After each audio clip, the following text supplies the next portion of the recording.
Hello, my dear friends. This is a third lecture relating to the chapter of general exceptions. In the previous two lectures, we have discussed the mistake of fact as well as the judicial act.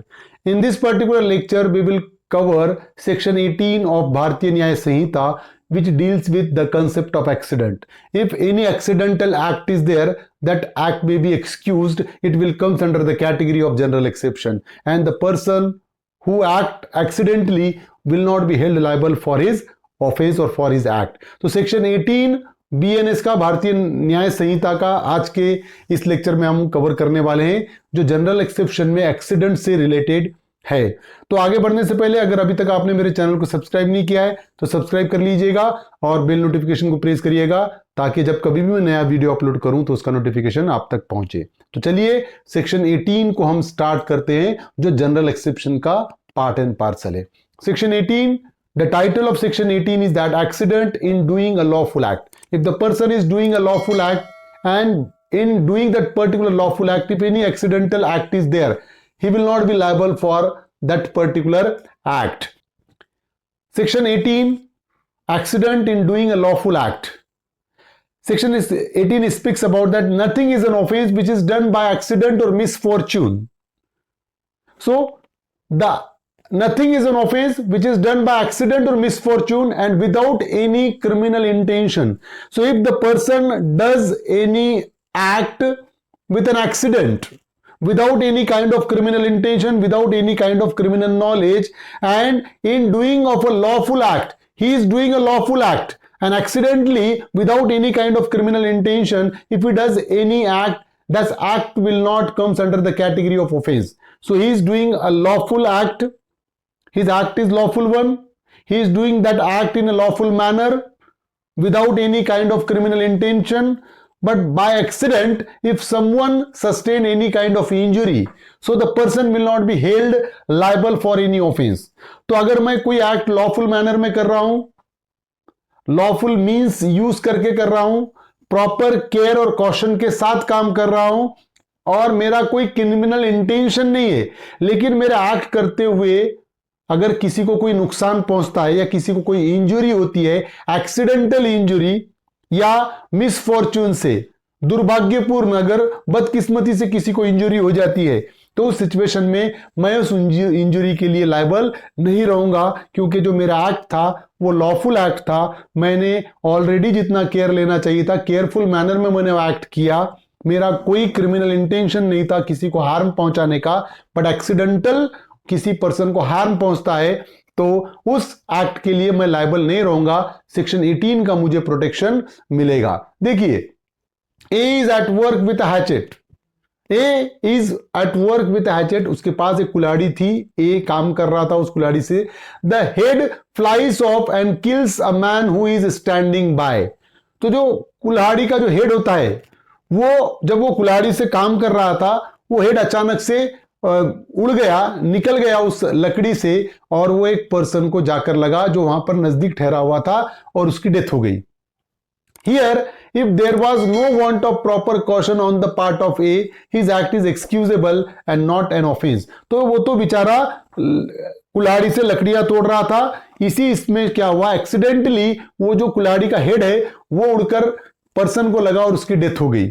तो यहां पर जितना proper caution उसने लेना चाहिए था वो लिया, तो उसका एक्ट जो है एक्सीडेंटल एक्ट है, इसलिए जो ए का एक्ट है वो एक्सक्यूजेबल है under section 18। A will not be liable for the offence of murder, क्योंकि उसने क्रिमिनल इंटेंशन नहीं था, उसने क्रिमिनल इंटेंशन के साथ सामने वाले पर्सन को किल नहीं किया, जबकि वो अपना काम कर रहा था, एक्सीडेंटली उस कुल्हाड़ी का हेड उड़ा और पर्सन की डेथ हो गई।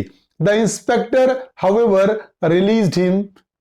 देखिए, तो यहां पर क्या हो गया कि ये था एग्जाम्पल जो हमने डिस्कस किया। तो सेक्शन 18 में क्या है, nothing is an offence which is done by accident और मिसफॉर्च्यून। अब यहां पर अगर हम देखें इसके इंग्रेडिएंट्स क्या है सेक्शन 18 के, nothing is an offence which is done by accident और मिसफॉर्च्यून। ऑफेंस नहीं कहलाएगा अगर कोई एक्ट होता है एक्सीडेंटल या बदकिस्मती से दुर्भाग्यपूर्ण कोई एक्ट होता है। विदाउट क्रिमिनल इंटेंशन और नॉलेज, मैं जो एक्ट कर रहा हूं वो एक्ट करने के पीछे मेरा कोई क्रिमिनल इंटेंशन नहीं है, मेरा कोई क्रिमिनल नॉलेज नहीं है, मुझे पता ये नहीं है कि मैं ऐसा करूंगा तो सामने वाले पर्सन की डेथ हो जाएगी, और मेरा कोई इंटेंशन नहीं है किसी पर्सन को इंजुरी कॉज करने का या डेथ कॉज करने का, तभी मुझे सेक्शन 18 का प्रोटेक्शन मिलेगा, otherwise not. In the doing of a lawful act, मैं जो एक्ट कर रहा हूं वो लॉफुल एक्ट होना चाहिए। अगर मेरा एक्ट ही अगर अनलॉफुल रहा, भले ही मेरा क्रिमिनल इंटेंशन नहीं है किसी को इंजरी पहुंचाने का, लेकिन अगर मेरा एक्ट अनलॉफुल है तो मैं लायबल रहूंगा।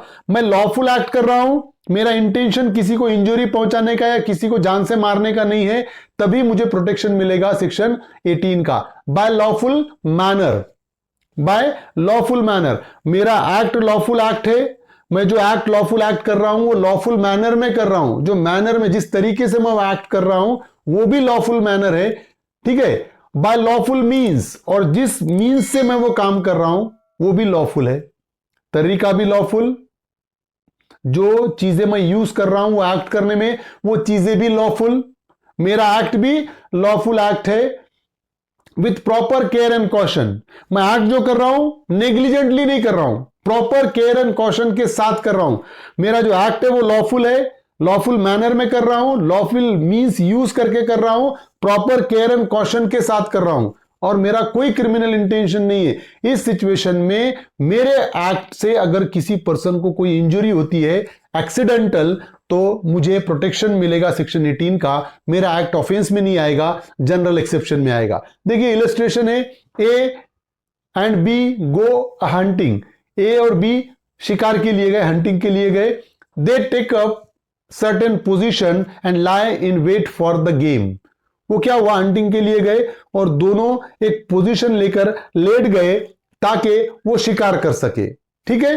ये देखिए अब क्या हुआ, hears a rustle and thinking that an animal is moving about fires in the direction of the rustle। तो यहां पर क्या हुआ, ए अचानक से एक सरसराहट की आवाज सुना ए ने, और उसको ऐसा लगा कि कोई तो भी एनिमल वहां से मूव कर रहा है, तो उसने जिस तरीके से जिस डायरेक्शन से सरसराहट की आवाज आ रही थी उस डायरेक्शन में उसने शूट कर दिया, ठीक है। Then the shot reach B and causes B's death, but actual में वो जो रसल था, वो सरसराहट थी, वो बी के मूवमेंट की थी, और उसका शॉट बी को लगा और बी की डेथ हो गई। एग्जाम्पल क्या है, मैं रिपीट करता हूं, देखिए ए और बी शिकार के लिए गए, उन्होंने अपनी अपनी पोजीशन लिया, ए को कहीं से सरसराहट की आवाज सुनाई दिए, ए को यह लगा कि वहां पर कोई तो भी जानवर मूव कर रहा है, और उसने उसी डायरेक्शन में जहां से सरसराहट की आवाज आई उसी डायरेक्शन में उसने शूट किया, लेकिन बदकिस्मती से वो कोई जानवर नहीं था बल्कि बी था, और वो डायरेक्ट गोली बी को लगी और बी की डेथ हो गई। आप ध्यान में रखिए, बीज death is the result of an accident और मिसफॉर्चून। यहां पर ए का क्रिमिनल इंटेंशन था क्या, बी को जान से मारने का, नहीं था, ठीक है। वो जो हंटिंग कर रहे थे वो लॉफुल मैनर में कर रहे थे, उनका एक्ट लॉफुल था, सारी लॉफुल मैनर में lawful act proper care and caution के साथ उसने शूट किया सरसराहट की तरफ, लेकिन एक्सीडेंटली वो गोली जाकर बी को लगी, एंड इसलिए बी के डेथ के लिए ए रिस्पॉन्सिबल नहीं है, क्योंकि वो एक्सीडेंटल डेथ कहलाएगी सेक्शन 18 में। देखिए दूसरा एग्जांपल है सेक्शन 18 का, A shoots at a birds in B's house in order to steal it and kills B. देखिए A shoots at a bird in B's house, ए ने बर्ड की तरफ शूट किया, वो बर्ड कहां था, बी के घर में था, in order to steal it, कि जो बी का बर्ड था ए ने उसको शूट किया, और बर्ड को इस इरादे से शूट किया कि वो बर्ड को चुरा सके, and it kills B, but वो बर्ड को गोली ना लगते हुए बी को लग गई। अब अगर हम ऐसा देखें कि मैं आपके घर में आया, फॉर एग्जांपल आपके घर में कोई एक बर्ड है, एक परिंदा है, उसको चुराने की नीयत से मैंने वो बर्ड की तरफ शूट किया, लेकिन वो बर्ड को मिस हो गया और वो आपको लग गई गोली, जैसा कि इस एग्जांपल में वो गोली बी को लग गई। The act of A is not lawful as he intended to commit theft and he is not protected for shooting under this section। तो ए का जो एक्ट था वो लॉफुल नहीं था क्योंकि वो चोरी के इरादे से एंट्री कर रहा था। जैसा कि मैंने अगर आपके घर में घुस के अगर परिंदे को चोरी करने के इरादे से परिंदे को शूट किया लेकिन एक्सीडेंटली वो गोली आपको लग गई तो मेरा एक्ट लॉफुल नहीं था, मैंने चोरी के इरादे से शूट किया था, इसलिए मुझे सेक्शन 18 का प्रोटेक्शन नहीं मिलेगा। और इस एग्जाम्पल में ए को सेक्शन 18 का प्रोटेक्शन नहीं मिलेगा। सेक्शन 18 का प्रोटेक्शन कब मिलेगा?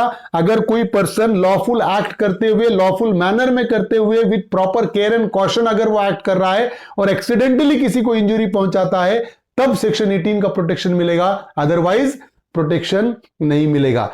To attract section 18, there should be the absence of both criminal intention as well as criminal knowledge। section 18 के प्रोटेक्शन के लिए absence of criminal intention and absence of criminal knowledge must be there। तो criminal intention भी नहीं होना चाहिए और criminal knowledge भी नहीं होना चाहिए, तभी सेक्शन 18 का प्रोटेक्शन मिलेगा। अगर क्रिमिनल इंटेंशन है, क्रिमिनल नॉलेज है, तो सेक्शन 18 का प्रोटेक्शन मिलेगा ही नहीं किसी पर्सन को। So in common parlance, accident means an event that occurs without one's sight or expectation and in the same way law also adopts it। तो accident का मतलब यह है कि it occurs without one site, हम वो पता नहीं लगा सकते, अनएक्सपेक्टेड अक्यूरेंस जिसको बोलेंगे। अगर एक्सपेक्टेड कोई चीज है तो एक्सीडेंट नहीं होता, अनएक्सपेक्टेडली कोई अगर चीज हो जाती है उसी को हम एक्सीडेंट कहते हैं। और यहां पर भी एक्सीडेंट की मीनिंग वही है जो नॉर्मल एक्सीडेंट की मीनिंग होते हैं। तो सेक्शन 18 में हमने एक्सीडेंटल एक्ट का प्रोटेक्शन देखा है कि अगर कोई पर्सन लॉफुल मैनर में कोई एक्ट करता है और एक्सीडेंटली, उसका कोई क्रिमिनल इंटेंशन नहीं है, एक्सीडेंटली अगर किसी को कोई लॉस पहुंचाता है, इंजरी पहुंचाता है, तो उस इंजरी के लिए वो लायबल नहीं होगा, जनरल एक्सेप्शन में उसका एक्ट आएगा। तो यही था सेक्शन 18। उम्मीद करता हूं कि आपको समझ में आ गया होगा। समझ में आया तो मेरे चैनल को सब्सक्राइब कीजिए और इस लेक्चर को ज्यादा से ज्यादा स्टूडेंट तक शेयर कीजिए। Thank you very much.